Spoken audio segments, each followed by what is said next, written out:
Hello दोस्तों, welcome to एक्सियन classes. दोस्तों, आज मैं 2011 के सेंसस के क्वेश्चन लेके आया हूं क्योंकि अभी जो 12 तारीख को एग्जाम हुआ है उसमें एक बहुत ही अच्छा क्वेश्चन आया था, तो वो भी मैंने यहाँ पे इंक्लूड किया है। और जितने इंपॉर्टेंट क्वेश्चन हो सकते हैं आने वाले एग्जाम्स के लिए वो सारे मैंने इंक्लूड किए हैं। सो लेवल 2, 3, 5 के लिए सेंसस 2011 से क्वेश्चन हर एक शिफ्ट में कम से कम एक क्वेश्चन आ रहा है, तो मैं कोशिश करूंगा कि वो सारे इंपॉर्टेंट क्वेश्चन जो आने की पॉसिबिलिटी जिनकी है वो मैं यहाँ पे आपको बता सकूं। वीडियो अच्छा लगे तो लाइक जरूर कीजिएगा, दोस्तों के साथ शेयर करें, चैनल पे पहली बार है सब्सक्राइब जरूर करें।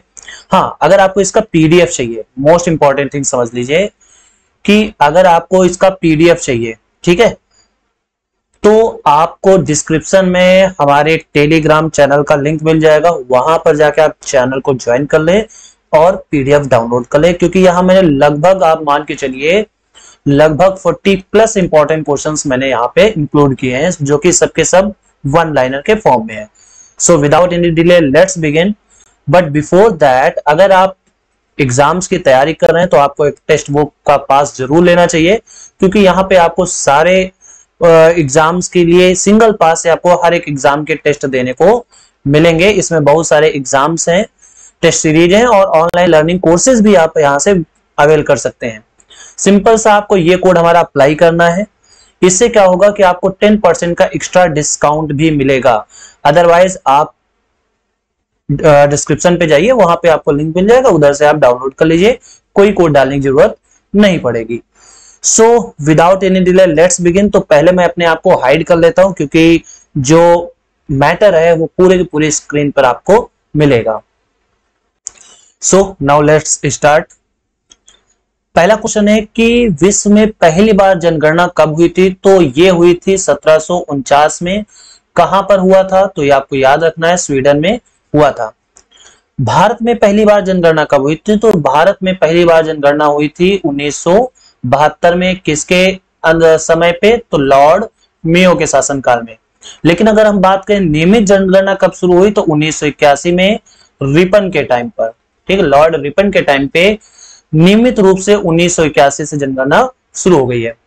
किस अनुच्छेद में यह गणना के बारे में बताया गया, मतलब किस अनुच्छेद में यह कहा गया है कि जनगणना कराना केंद्र सरकार की जिम्मेदारी है? तो आपको याद रखना है 242।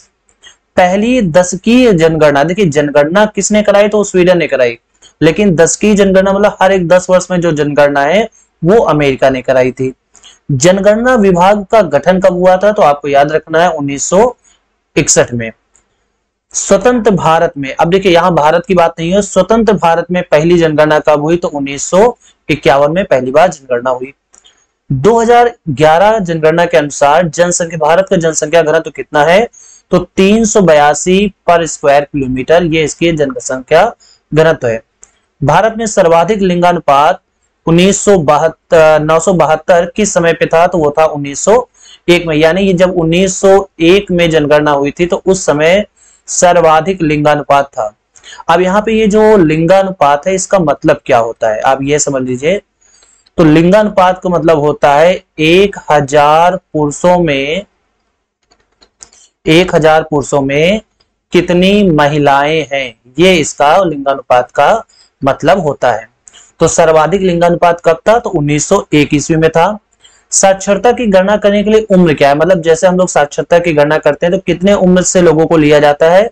तो वह है 7 यानी 7 वर्ष की उम्र से अधिक पर्सन को, यहाँ पे बच्चों को लिया जाता है। अगला क्वेश्चन है कि भारत में सबसे अधिक और सबसे कम साक्षरता किस राज्य की है? तो केरल की सबसे अधिक है और बिहार की सबसे कम है। अगर यहाँ पे पुरुष या फिर महिला अगर आपसे ये पूछता है तब भी हमारे आंसर यही होंगे, बदलेंगे नहीं। हाँ, ये मोस्ट इंपॉर्टेंट यहाँ पे क्वेश्चन है कि जनगणना 2011 के अनुसार सबसे कम वृद्धि दर किसकी है? तो नागालैंड की है। किस राज्य में महिलाओं व पुरुषों की साक्षरता दर में अंतर सबसे ज्यादा है? ठीक है, यहाँ पे होगा अंतर सबसे अधिक। अंतर तो सब में होता है, यहाँ पे सबसे अधिक अंतर किस में होगा? तो वह है अरुणाचल प्रदेश में। और ये तो बता ही चुके हैं जनगणना विभाग का गठन कब हुआ और स्वतंत्र भारत की जनगणना पहली बार कब हुई? 1951 में। ठीक है, ओके। यहाँ पे 2011 के अनुसार महिला साक्षरता दर क्या है, इसको आप इंपॉर्टेंट मार्क कीजिएगा, आ सकता है पेपर में।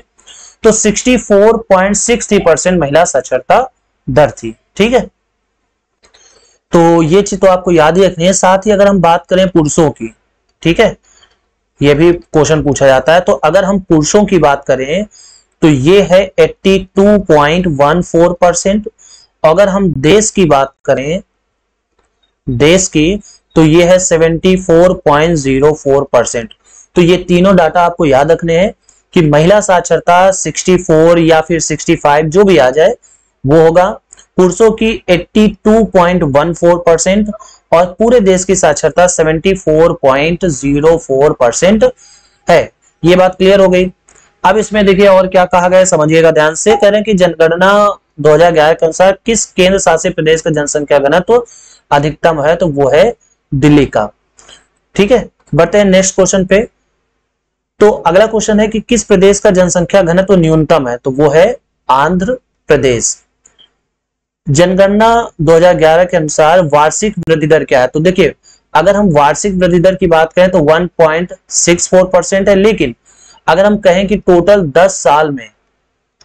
10 साल में अगर वृद्धि पूछी जाए, ठीक है, तो वो है 17.7%।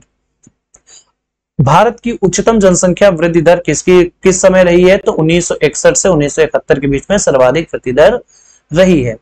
जनगणना 2011 के अनुसार 6 वर्ष से कम आयु का लिंगानुपात क्या है, तो 1919। भारत का सर्वाधिक नगरीकृत वाला राज्य कौन सा है, तो गोवा। अब यहां पे ध्यान रखिएगा, यहां पे बोला जा रहा है नगरीकृत राज्य, ठीक।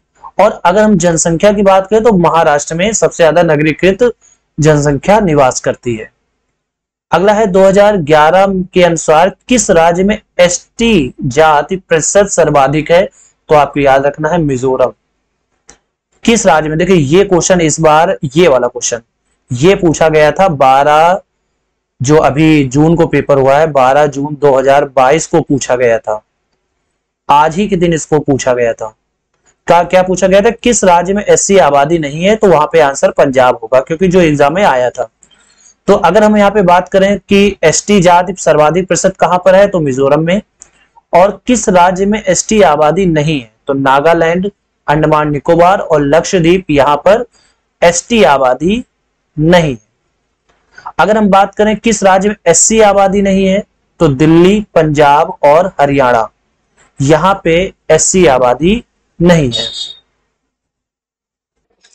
तो सॉरी, यहां पे आपको थोड़ा सा करेक्शन करना पड़ेगा, इसको करना पड़ेगा एससी, इसको क्या करना पड़ेगा एससी, और इसको करना पड़ेगा एसटी।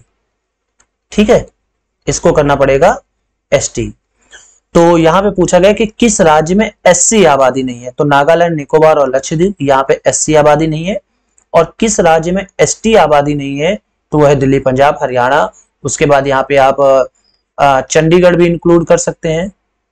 ठीक है, यहाँ पे एसटी आबादी नहीं है। और एससी आबादी कहां पर नहीं है, यहां पर नहीं है। 2011 के अनुसार किस राज्य में एससी जाति सर्वाधिक है, तो वह है उत्तर प्रदेश। और 2011 के अनुसार किस राज्य में एसटी जाति सर्वाधिक है, तो वो है मध्य प्रदेश में। ठीक है, वीडियो अच्छा लग रहा हो तो दोस्तों के साथ शेयर जरूर करें। अगला क्वेश्चन है कि पूर्ण साक्षर होने के लिए कितने प्रतिशत जनसंख्या साक्षर होनी चाहिए, तो आपको याद रखना है 95%। और कह रहे हैं कि किस केंद्र शासित प्रदेश की साक्षरता अधिकतम है, तो है लक्षद्वीप। यहां पे आप दिल्ली बिल्कुल इंक्लूड नहीं करेंगे। ठीक है, साक्षरता सबसे अधिक कहां की है, लक्षद्वीप की है, अगर हम केंद्र शासित प्रदेश की बात करें। और अगर हम प्रदेश की बात करते हैं तो प्रदेश में आपको मालूम है केरल और सबसे कम बिहार। अब यहाँ पे विशेष में आप क्या समझेंगे, समझिएगा ध्यान से। विशेष में अगर हम सबसे अधिक की बात करें तो हिंदू सबसे अधिक हिमाचल प्रदेश में है, मुस्लिम लक्षद्वीप में है। यहाँ परसेंटेज की बात हो रही है, यहाँ पे संख्या की बात नहीं हो रही है। ठीक है, परसेंटेज में तो लक्षद्वीप में सर्वाधिक है। ईसाई की बात करें तो मिजोरम में। और यहाँ पे हिंदू जो है, हिंदू मिजोरम में वो सबसे कम है। सिख की बात करें तो पंजाब में, बौद्ध की बात करें तो सिक्किम में, और जैन की बात करें तो वो महाराष्ट्र में है। फिर से मैं बता दूं, ये परसेंटेज में है, ना कि संख्या में। तो ये कुछ इंपॉर्टेंट क्वेश्चंस थे। अगर आपको पसंद आए तो लाइक, शेयर और चैनल को सब्सक्राइब जरूर कीजिएगा। YouTube चैनल और हमारे टेलीग्राम चैनल को ज्वाइन करना मत भूलिएगा। मिलते हैं नेक्स्ट वीडियो में एक बहुत ही अच्छे कंटेंट के साथ।